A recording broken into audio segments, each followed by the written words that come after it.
1816년 마량진 앞바다. 또다시 영어 쓰는 사람들이 나타났다. 부산 용당포에 영국 함선이 나타난 지 19년 만이다. 이들을 조사하기 위해 조선 관리가 마주 앉았다.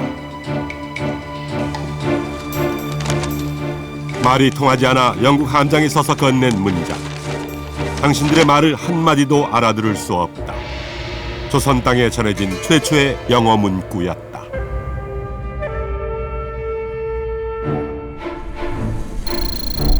그리고 70년 뒤 태화궁의 고종이 납시였다. 직접 시험 감독을 하기 위해서다. What kind of things do you want? 미국인 교사가 문제를 낸 이 시험. 다름 아닌 학생들의 영어 받아쓰기 시험이었다.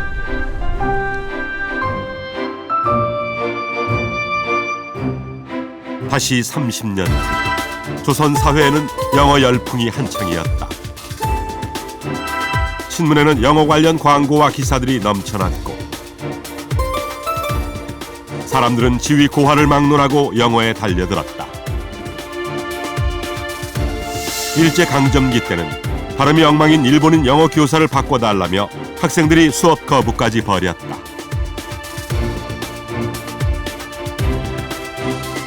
말이 통하지 않아 영국 함선을 돌려보낸 지 100년. 그동안 조선에 무슨 일이 일어났던 것일까?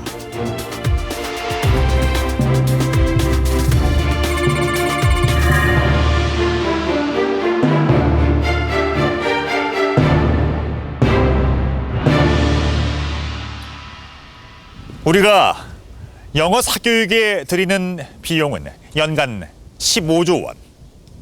우리 교육 예산 전체의 절반에 해당한다는 통계도 있습니다. 도대체 언제부터 우리 사회에는 이런 영어 열풍이 불기 시작한 걸까요? 조선 사람들이 영어를 사용하는 사람들을 만나게 된 것은 지금으로부터 약 200여 년 전 영국의 함선 프로비던스호가 부산 동래 용당포 앞바다의 그 모습을 드러내면서부터였습니다. 당시의 조선 기록을 살펴보면 그들의 말과 글을 전혀 알아듣지 못하였다라고 되어 있습니다. 그리고 그 후 수십 년 동안 여러 차례 이양선이 조선 근해에 출몰을 했지만 여전히 조선에는 그들과 의사소통을 할 수 있는 사람이 단 한 명도 없었습니다. 그러나 서구 열강은 조선의 대문을 흔들었고 결국 자의반 타의반 개항을 하게 되죠. 그리고 서구 국가 가운데 미국과 최초로 통상조약을 체결합니다. 바로 이곳 제물포 화도진에서 말입니다.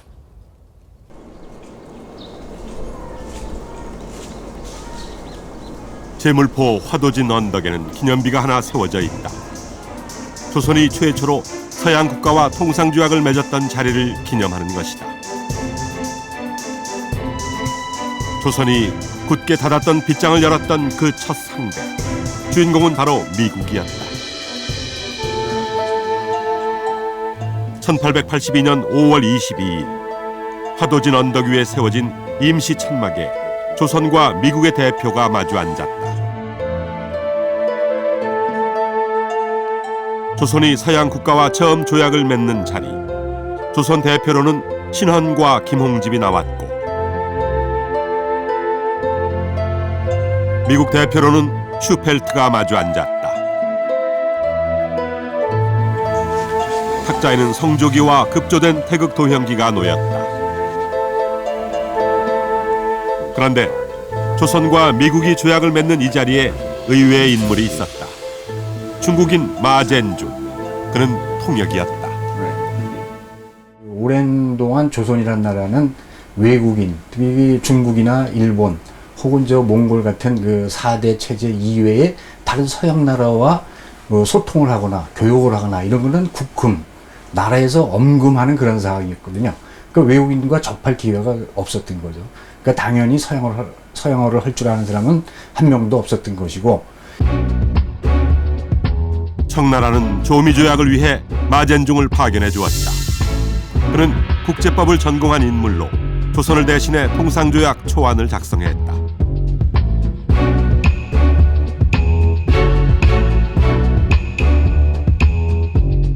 언어로 인한 난관은 체결전 협상 단계에서부터 시작됐다.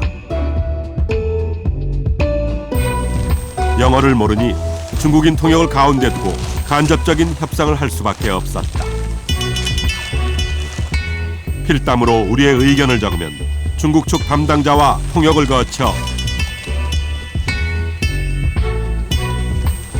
미국 측에 전달되는 이중 통역 방식이었다.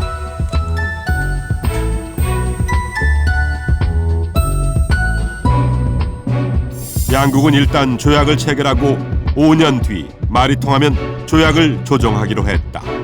조선이 영어를 배우고 익혀야 할 이유가 생긴 것이다.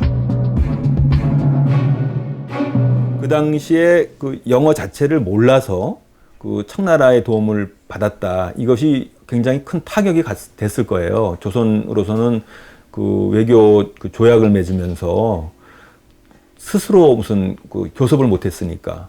근데 청나라는 20년 전에, 그러니까 1863년에 동문관이라고 해서 그 영어 교육을 시켰거든요. 그러니까 청나라에 가서 또 이걸 보고 온 사람들이 또 있어요. 그러니까 그 사람들도 이제 당연히 영어 교육의 필요성을 느꼈겠죠.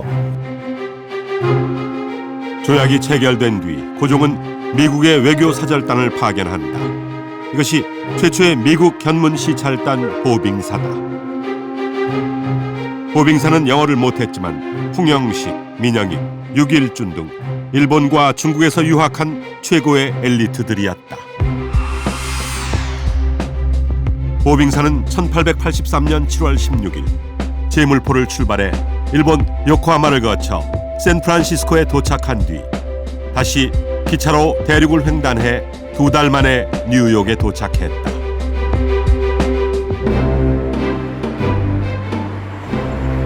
(1800년대) 이미 세계적인 도시로 성장해 있었던 뉴욕. 당시 뉴욕은 다양한 인종과 최신식의 건물들, 하루가 다르게 발전하는 인류 문명의 전시장이었다.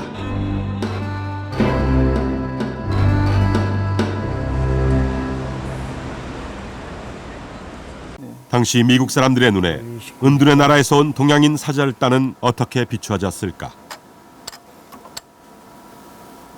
네, 바로 이겁니다. 바로 이건데. 이것은 보빙사가 미국 아더 대통령을 만나 고종의 국서를 전하던 장면을 그린 신문 삽화다.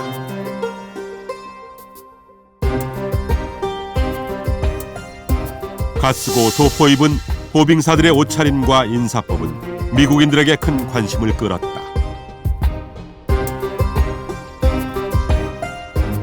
국서 봉정식을 끝낸 보빙사는 산업 시찰을 하면서 신문물을 온몸으로 체험했다. 그 중에서도 보빙사의 눈길을 사로잡은 것은 전등이었다. 보빙 사절단이 뉴욕에 와서 가장 놀랐던 것은 그 몇 해 전에 토마스 에디슨이 발명한 백열 전구였습니다. 다시 말하면 전기죠. 전기는 발견이 됐지만은 백열 전구로 빛을 발하는 그 굉장히 큰 사이즈의 그 백열 전구인데 이것이 그동안에 상용화되지 않았다가 그 바로 전해에 일반화되고 상용화돼서 맨하탄 펄 스트리트에 전시관이 마련이 됐던 것이죠. 그 전시관에 보빙 사절단이 가서 전기가 켜지는 것을 구경을 했죠. 에디슨이 백열 전등을 발명한 것은 보빙사가 도착하기 4년 전. 당시는 미국 전역으로 전등이 확산될 때였다. 맨하튼 거리에도 가로등이 세워져 뉴욕의 밤거리를 대낮처럼 밝혔다. 휘황찬란한 밤거리를 본 보빙사는 당시의 놀라움을 이렇게 전했다. 나는 암흑에서 태어나 광명 속으로 들어가 보았다.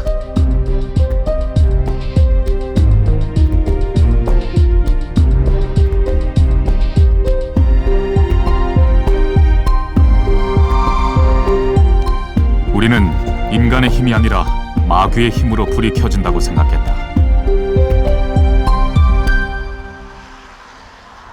미국 거버너스 아카데미. 육일준이 다녔던 학교다. 유길주는 보빙사 활동이 끝나자 미국에 남아 공부를 시작한다. 우리나라 최초의 서구 유학생이 탄생한 것이다. 당대의 지식인이었던 유길준에게 미국에서 접한 신문물은 새로운 문명과 영어에 대한 각성을 가져다 주었다. 그는 저서 서유견문에서 영어를 공부한 이유를 이렇게 밝히고 있다.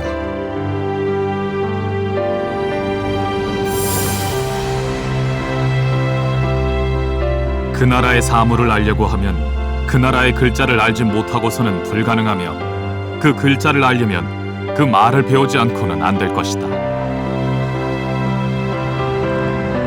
신문물의 심장부 뉴욕에서 보빙사는 세상의 변화를 절감했다.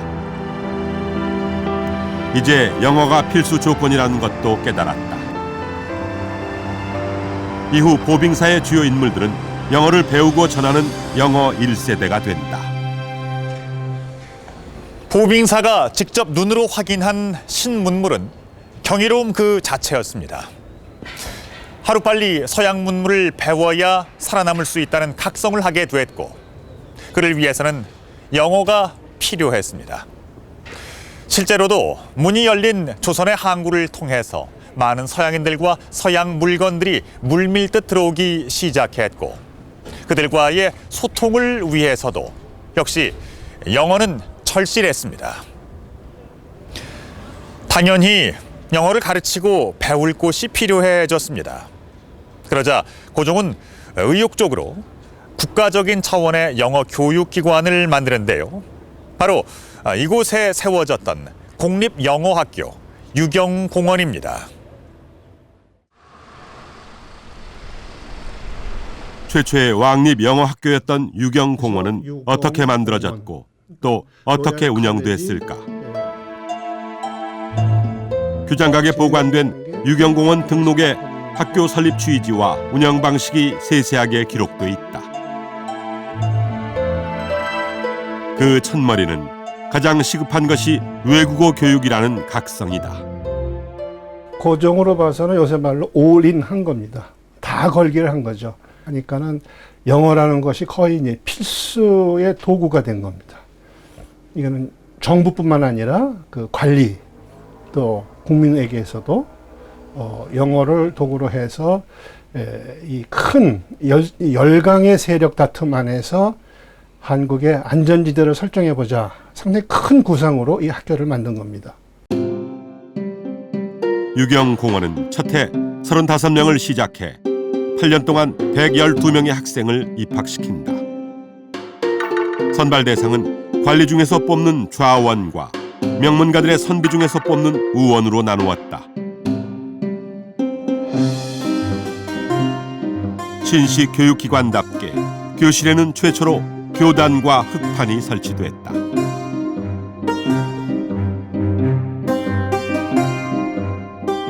근대적 교육이 낯설었던 양반집 출신 학생들은 가마를 타고 등교하는 진풍경을 연출하기도 했다.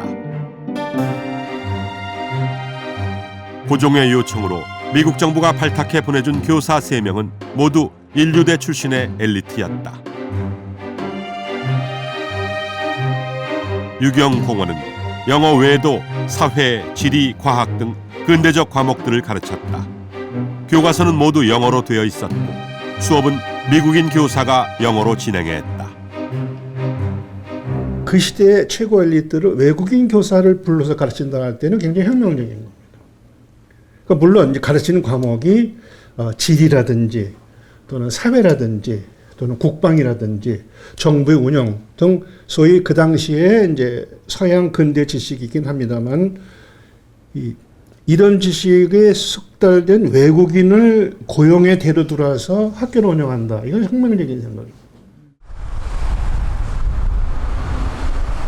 그렇다면 학생들은 어떻게 공부했을까? 안녕하세요. 안녕하세요. 당시 유경공원 학생의 후손을 찾았다.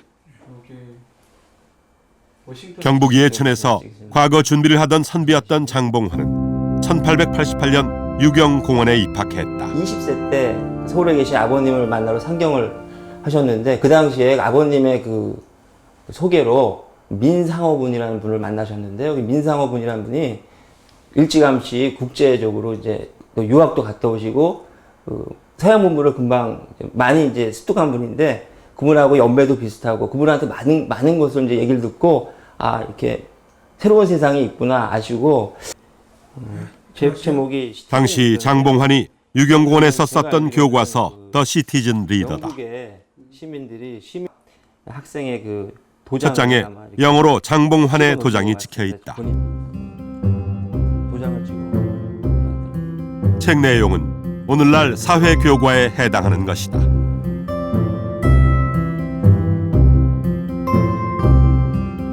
눈에 띄는 것은 곳곳에 연필로 적은 한자들이다. 장봉환이 영어 단어의 뜻을 한자로 적으며 공부한 흔적이다.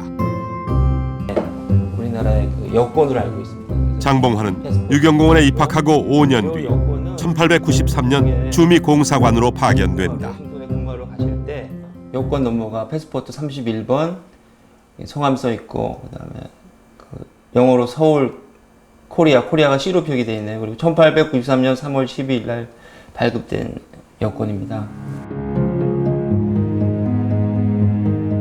장봉환의 영어 실력은 영국인 세비지렌도도 감탄했을 정도다.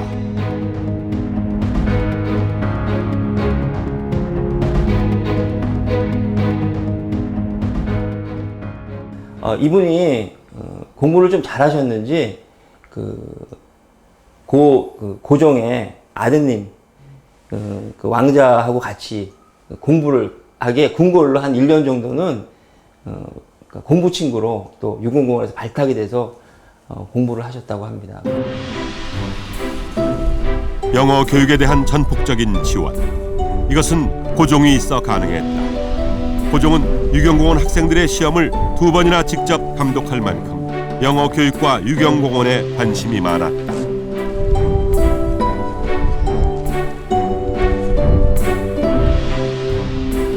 시험은 외국인 교사가 읽으면 받아 적는 것이었는데 고종은 이 시험에서 성적이 좋으면 관리로 등용했다.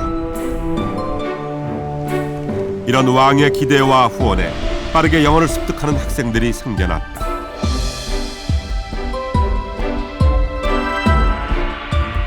열 달 만에 3,000 단어를 외웠다는 기록까지 있다. 기본적인 교육은 원어민한테서부터 왔다고 봐야 되겠죠. 그것이 오늘날 우리가 이야기하는 원어민에 의한 교육 그 효과를 가져왔을 걸로 보니까 그 시기는 기본적으로는 원어민에 의한 영어를 집중적으로 사용하는 교육이 될 수밖에 없었죠. 원어민으로부터 직접 배웠기 때문에 그런 효과가 있을 수 있었다 이렇게 말할 수 있겠죠. 우리나라 최초의 사학인 배제학당. 유경공원과 비슷한 시기에 선교사들에 의해 사립학교들도 설립됐다. 고위 관리나 양반 자제들에게만 적용되던 영어 교육이 일반 백성들에게까지 확대되는 계기가 마련된 것이다. 배우게 하는 집이라고 하는 뜻이라는 거죠. 그래서 당시에 이제 배제학당이라고 하는 이름 자체를 고종 황제가 직접 지어주십니다. 그래서 배제학당이라고 하는 이름은 영재를 길러내는 집이라고 하는 뜻이죠. 그래서 당시에 고종이 얼마나 인재를 길러내는 거에 열정을 가지고 임했는지 알 수 있습니다. 하지만 당시 조선은 기독교의 포교를 엄격히 금지하고 있었다. 그럼에도 미국 선교사들이 가장 먼저 학교를 세울 수 있었던 것은 영어와 신식교육의 필요성을 고종과 개화 세력이 절감하고 있었기 때문이다. 실제로 선교사들이 학교를 세울 때 도와준 사람도 급진 개화파의 지도자 김옥균이었다. 그는 이제 거기 일본에 갔을 때 많은 이제 미국 그 외교관도 만나고 뭐 선교사들도 만나고 그랬는데 그가 이제 봤을 때 미국이란 나라가 앞으로 우리와의 관련해서 굉장히 중요한 역할을 할 것이다. 그걸 이제 느끼게 된 것이죠. 그러니까 그러기 위해서 사실은 이제 영어를 할 수 있는 사람이 이제 필요한 것이고. 배제학당은 유경공원이 설립되던 해에 문을 열었다. 설립자는 미국인 감리교 선교사 아펜젤러였다. 처음에는 서양인에게 배타적인 분위기 때문에 학생 모집이 어려웠지만 2년 뒤에는 학생이 60명으로 늘었다. 영어 효과였다. 이제 뭐 가문을 일으키거나 아니면 과거 제도가 없어지면서 새로운 사회에 진출하려고 하는 욕심, 그 다음에 의사들을 도와주려고 하는 사람들, 또 서양 문화에 관심 있는 사람들, 이런 사람들이 몰려들어서 또 전국 각지에서 몰려듭니다. 그래서 그런 사람들로 모여가지고 그 영어 교육이 이루어진 거죠. 배제학당과 같은 해 문을 연 이화학당은 그동안 교육에서 소외됐던 여성들을 위한 학교였다. 이곳 역시 원어민 선교사들이 영어로 가르쳤다. 어려운 학생들은 학교가 먹이고 재웠다. 영어는 신분 사회였던 조선에 변화의 바람을 몰고 왔다. 모든 사회가 새로운 변화를 받아들이는 것은 어느 정도 이렇게 소외된 계층이라든가 본인이 뜻을 펼치지 못했다고 했던 사람들이 더 에너지를 많이 갖고 있기 때문에 그 부분에 좀 더 적극적으로 관심을 기울이면서 영어를 습득할 수 있었다고 생각이 됩니다.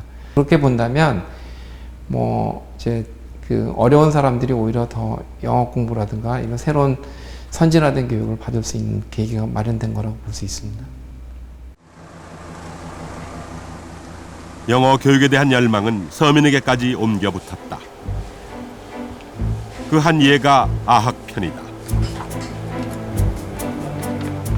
원래 아학편은 다산 정약용이 쓴 아동용 한자 학습서로 당시 서당의 대표적인 교재였다. 그런데 해화기 학자 지석영이 이 아학편을 새롭게 펴낸 것이다.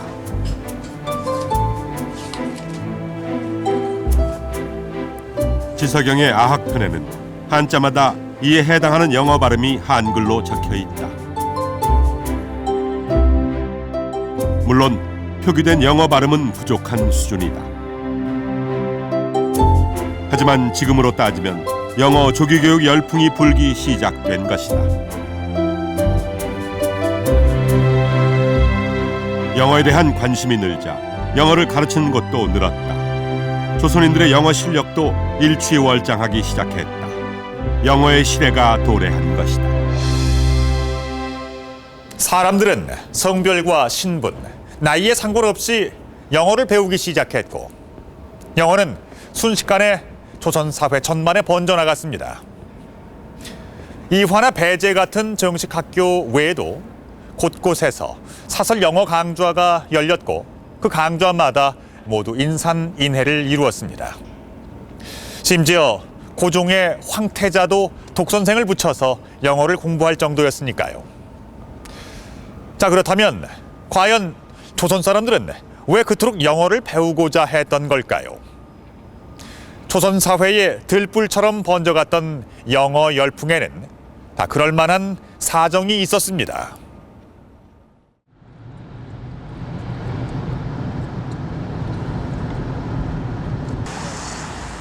미국 워싱턴 DC 로간 서클 역사지구의 한 건물. 우리나라 최초의 해외 공사관이었던 주미공사관 건물이다. 일제 강제 병합이 되면서 일제 빼앗겼던 것을 얼마 전 거금을 주고 되찾았다. 여기가 그 거실인 거네요? 예. 고종 황제께서 내탕금 25,000불, 일종의 통치자금입니다. 다른 말하면 이제 그 고종 황제께서 독립자금으로 마련했던 그 돈으로 구입한 그런 건물입니다. 102년 만에 되찾은 건물은 지금도 당시의 모습을 엿볼 수 있다. 여러 공간으로 나뉘어 있는 1층은 외교 사절단들의 접견실로 쓰였던 곳으로 추정된다. 당시의 그 사진, 발견된 사진을 보면은 이쪽 벽에 그 대한민국의 그 제국의 태극기가 선명하게 걸려 있었던 위치가 바로 이곳입니다. 한일 강제 병합이 되기 전까지 주미공사관은 자주 외교의 근거지였다. 건물은 지하 1층, 지상 3층으로 이루어져 있다. 이곳이 이제 그 공사관 건물의 3층입니다. 이제 임금이나 높은 사람이 항상 말을 하거나 3층은 1층과 달리 넓게 트여 있다. 특별하게 활용된 공간이었을 것으로 보이는 곳이다. 1888년 1월 문을 연 이래 아마도 이곳에서는 조선의 자주 독립을 알리는 많은 행사가 있었을 것이다. 이 공간이 아마 이곳에 부임한 그 외교관들이 연회를 개최하고 또 각종 행사를 개최한 그런 공간으로 보입니다. 초대 주미공사관에 파견된 이들은 주미전권공사 박정량을 비롯해 이완용, 이하영 등 후일 영업파 혹은 친미파라 불린 인물들이었다. 그중 가장 흥미로운 인물은 워싱턴 외교관을 주름잡았던 서기관 이하영이다.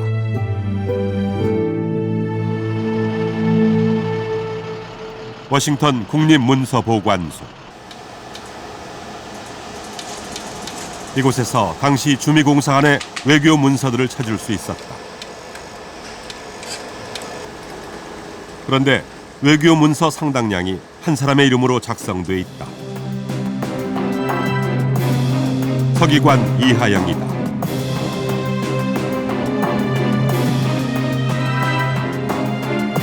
당시 주미공사관에서 이하영의 활약이 얼마나 독보적이었는지를 가늠할 수 있는 증거라고 하겠다.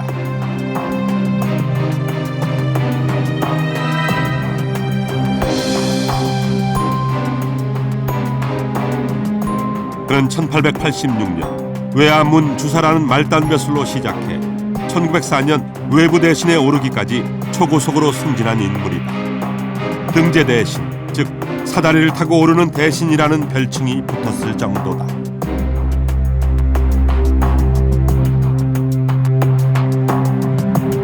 하지만 정작 그의 출신 성분은 비천했다.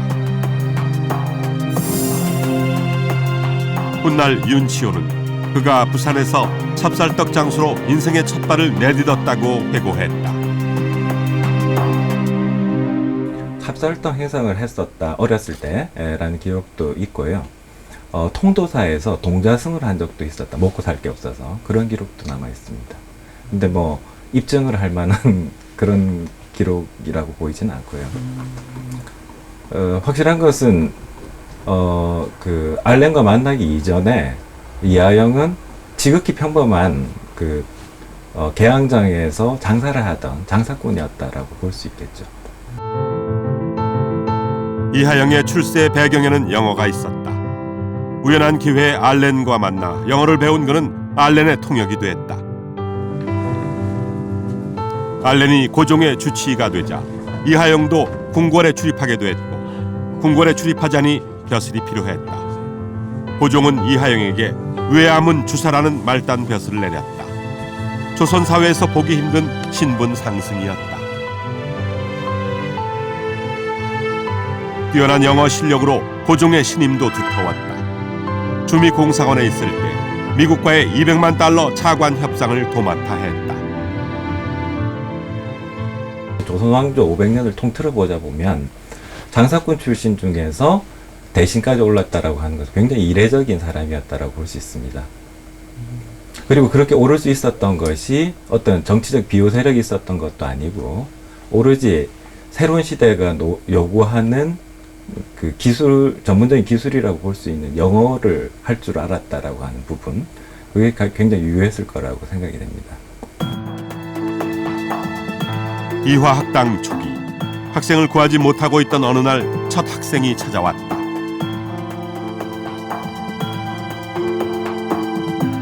영어를 배워 왕후의 통역이 되겠다던 그녀는 알고 보니 어느 고관의 첩이었다. 이렇듯 조선 사회에서 영어는 신분의 제약 없이 누구든 출세할 수 있는 도구로 여겨지기 시작했다. 아펜젤러는 당시의 현상을 이렇게 기록했다.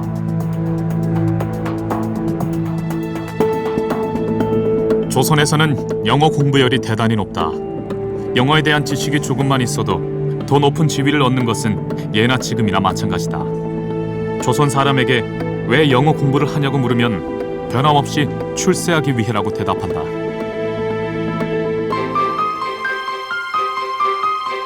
그 한 예가 당시 세관이다. 조선은 조미조약 이후 영국, 독일 등 서양 국가와 연달아 조약을 체결했고, 개항장을 중심으로 물건이 오고 가면서 세관 업무가 시작됐다.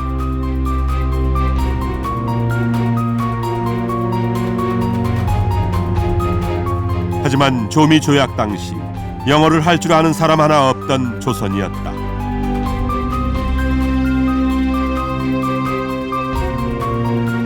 그렇다면 통상은 어떻게 이루어졌을까?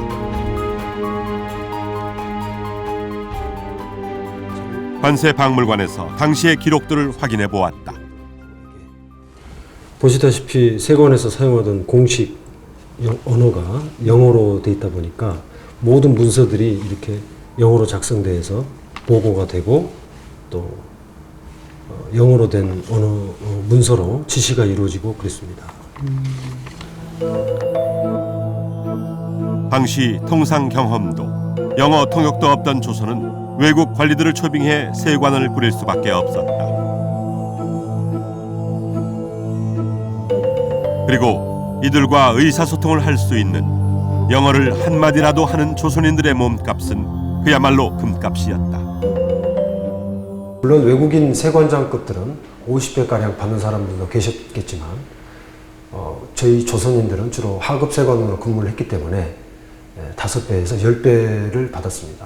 그 금액이 5배에서 10배라는 것은 굉장히 큰 금액이기 때문에 더군다나 관세 수입에서 바로 봉급이 지급이 되다 보니까 체불이 되는 것 없이 지급되다 보니 일반인들에 대한 인기가 엄청났다고 볼 수 있습니다. 계급 신분 사회가 어떻게 보면 영어라는 통로를 통해서 그걸 뛰어넘을 수 있다. 그 영어를 통해서 출세할 수 있다 하는 이런 걸 보여줬던 거죠. 그래서 구한말의 영어 열풍이 확 일어났던 그런 거죠. 요약하면 그렇습니다. 네. 영어 이퀄 출세. 그래서 영어 열풍이 불었다. 혼란의 시기. 사람들은 신분을 뛰어넘어 입신 출세할 수 있는 도구로, 또한 개화의 도구로 주저없이 영어를 선택했습니다. 하지만 영어를 배워 근대 문물을 들여와 부국 강병을 이루어내겠다는 꿈은 채 영글기도 전에 한일 강제 병합으로 무너지고 맙니다. 안타까운 사실은 당시 조선을 깨우치기 위해 앞장섰던 영어 1세대 가운데 상당수는 이후 친일파가 되어버렸다는 것입니다. 윤치호와 같은 경우는 미국이 고종의 도움 요청을 묵살했다는 이유로 반미 친일로 돌아섰고, 이완용의 경우도 마찬가지였습니다. 한일 강제 병합 이후 일제는 한반도의 영어 교육에 찬물을 끼얹었습니다. 식민지 국민들에게 영어를 가르칠 필요가 없었기 때문입니다. 자, 그렇다면 영어 열풍도 이와 함께 사그라들었을까요? (1920년) 보성고부 학생들이 단체로 수업을 거부하는 사태가 벌어졌다.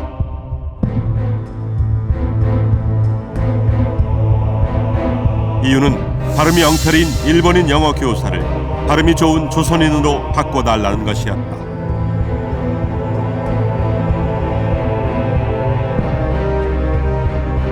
보성고보뿐만이 아니었다. 3년 뒤 다른 학교에도 비슷한 사건이 발생했다.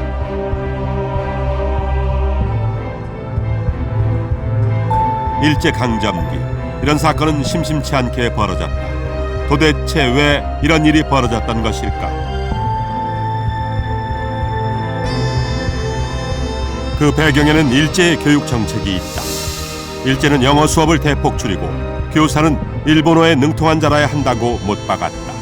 결국 영어 교사도 대부분 일본인으로 채워졌다. 한일합방 이후에 교육령이 개정이 되면서 일본인들이 한 거는 영어 같은 경우는 이제 영어 회화 같은 거 다 빼버리는 거예요. 시간을 줄이고 뭐 이래가면서 빼버리는 게 되는 거예요. 그러니까 그 이후부터는 이제 뭐 영어 회화를 하는 사람들은 배울 때도 뭐 별로 없는 거고, 그것도 또 가르친다고 해봐야 저 뭐 일본인들이 가르치고 그러는 거니까 영어를 가르치는 건 효율적인 교육이 될 수도 없었던 것이고, 그러니까 뭐 갈수록 이제 영어 교육은 쇠퇴가 되는 거죠. 일본인 영어 교사들의 수업이 어떠했다는 것일까?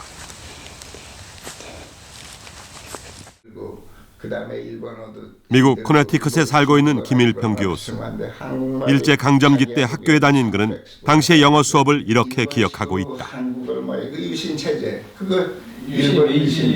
일본 선생이 들어와서 칠판에 이제 What is that? 이라는 거를 해놓고 그 밑에 호또 is zato 이렇게 해놨단 말이에요. 그러니 학생들이 다 호또 is zato로 읽었는데 나중에 미국이 점령을 하고 미국에서 이렇게 보니까는 이건 전혀 다르거든 말이에요. 해방 후 미국으로 유학, 콜롬비아대에서 박사 학위까지 받은 김일평 교수. 하지만 일제시대 때 잘못 배운 발음을 고치느라 애를 먹었다고 해고한다.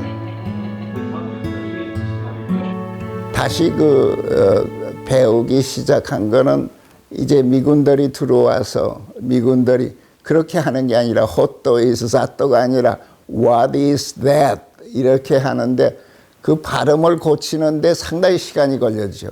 예. 자꾸 연습을 하게끔 하고 1928년부터 2년간 영어 교사를 했던 드레이크의 수필집에 당시의 영어 수업 풍경이 적혀 있다. 드레이크는 칠판에 단어를 적고 학생들에게 읽어보라고 시킨다. 와르도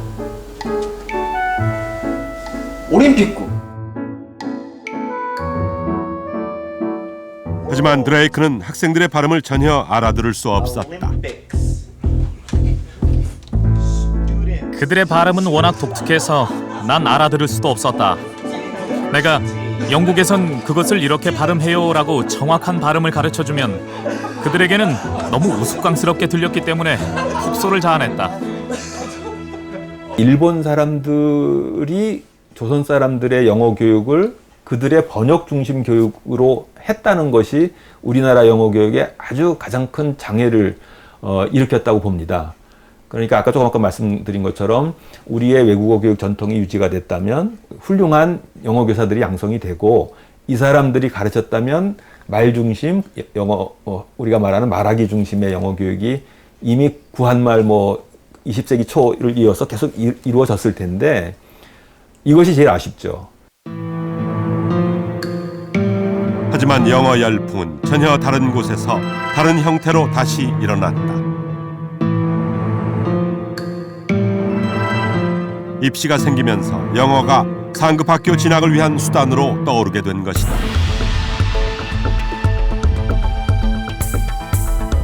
일제 강점기 유일한 출세 수단은 상급 학교 진학이었다. 초등학교까지 시험을 봐서 들어갈 정도로 입시 경쟁은 치열했다.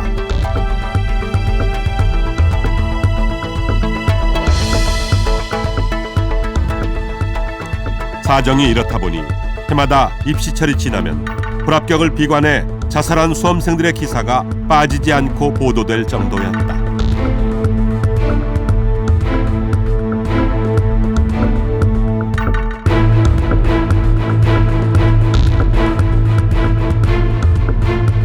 이런 입시 과열의 정점에 경성제국대학이 있었다.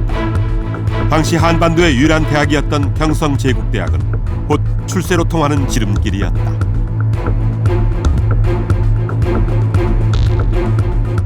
경성제국대학의 입시 과목은 일본어와 수학 그리고 영어였다. 영어 시험은 일본어를 영어로 작문하는 것과 영어를 일본어로 번역하는 전형적인 문법 번역식 문제였다. 그리고 영어는 일본어 시험보다 배점이 높을 정도로 그 비중이 높았다. 경성제국에서 제국대학에서 영어를 유일한 외국어로 시험 과목으로 놔두니까 바로 그 밑에 있는 보통학교라든지 이런 데서 다 영어 위주로 교육을 하는 것이고 중학교에서도 그러는 것이고 그렇게 되는 거죠. 그런데 하이어리키가 영어를 통한 교육 위계질서가 쫙 형성이 돼버린 거죠. 그래가면서 이제 영어는 제국대학을 들어가는 마지막 관문으로 남게 되는 거죠. 그렇다면 시험 문제의 수준과 유형은 어땠을까? 누군가가 이걸 인용을 하거나 자기 시험에 나온 지문들은 오늘날 번역을 하라고 해도 쉽지 않은 셰익스피어의 작품부터 이 지문은 뭐 시사를 주제로 한 지문까지 다양한 장르와 수준으로 이루어져 있다. 그 당시에 영어 교육의 내용이 뭐 오늘날에 비해서 뭐 훨씬 적었거나 그 수준이 낮았다고 봐야 되기 때문에 아니면 그 막무가내식 이제 문법 번역식 교육이었을 가능성이 많기 때문에 아주 우수한 학생을 제외하고는 상당히 어려움을 겪었을 가능성이 많다고 보죠. 당연히 입시를 위한 문법과 독해에 초점이 맞추어진 입시 영어가 탄생했다. 영문법 책들이 우후죽순으로 쏟아져 나왔고 신문에는 영문법 책 광고가 넘쳐났다. 말 그대로 입시 영어 열풍이었다.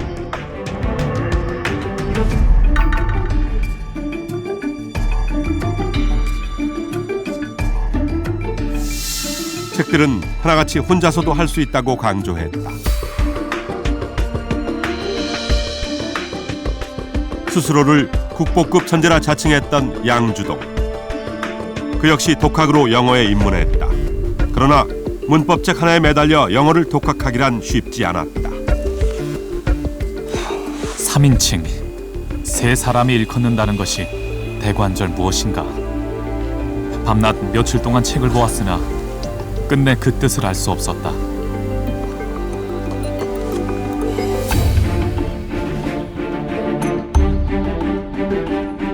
이런 입시 영어 시장은 금세 산업이 되었다. 출세를 하려거든 영어를 배우라는 도발적 광고를 수시로 신문에 실은 이노우의 통신영어. 이 회사는 정기적으로 신문 일면에 광고를 낼 수 있을 만큼 규모가 커졌다.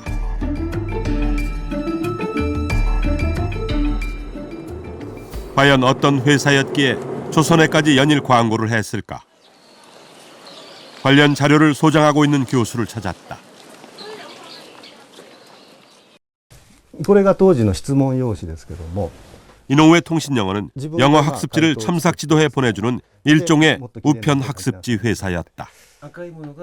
そうです。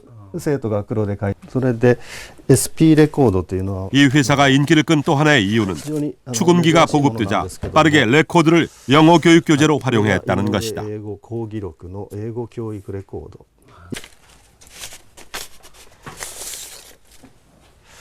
これが一番 1A ですが、一番優しいところですね。レッスン1です。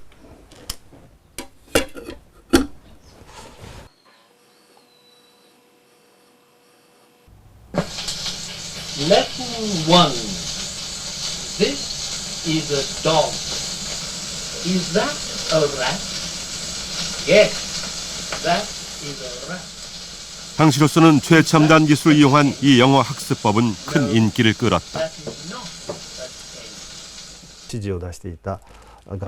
때문에 조선 학교들마저 조선에서 나온 여러 영어 교재를 제치고 이노우의 통신영어를 참고 교재로 선택했다.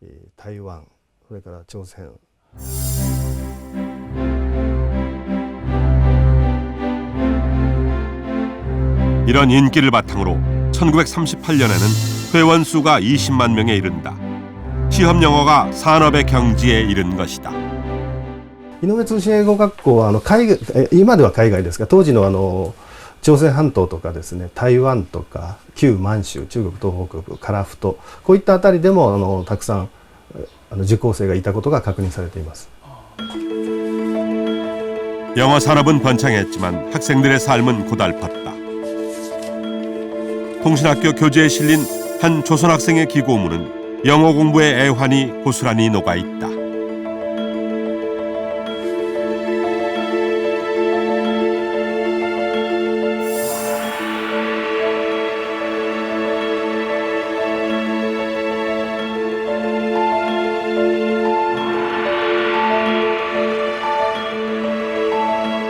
이렇게 영어에 매달리다 보니 입학시험에서 영어 과목을 없애자는 의견이 나오는가 하면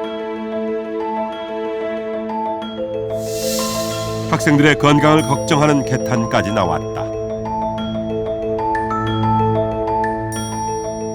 그 당시 영어 교육의 한 문제 한 측면은 영어 못하면 행세 못한다. 영어 못하면 출세 못한다. 영어를 해야만 내가 제대로 뭐 대접받을 수 있다. 이런 생각들이 그 당시부터 입에 팽배해 있었다는 게 문제라고 봅니다. 그래서 영어를 완전히 일단 신격은 아니겠지만은 일종의 그 물신화하는 그런 현상이 생긴다는 거죠. 영어 한마디를 몰라 영국 함선을 그냥 돌려보낸 지 100년. 영어는 경당의 시대에 조선과 조선인들을 사로잡았다. 하지만 일제강점기에 들어서면서 이 땅의 영어는 문법과 시험에 집착하는 기형이 됐다.